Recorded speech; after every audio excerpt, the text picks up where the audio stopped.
Chief Minister Siddaramaiah has taken to X, formerly known as Twitter, to react to the recent hike in commercial LPG cylinder prices.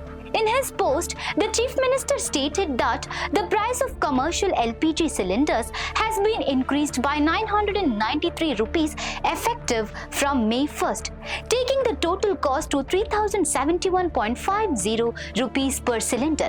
He also pointed out that this marks multiple revisions over the past 4 months, resulting in an overall increase of around 1,518 rupees.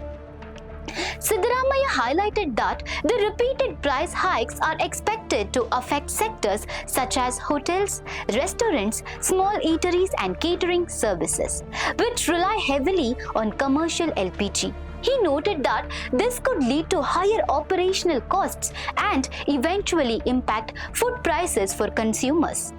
He further remarked on the timing of the revision, stating that it comes shortly after the election period and on Labor Day, which has drawn public attention.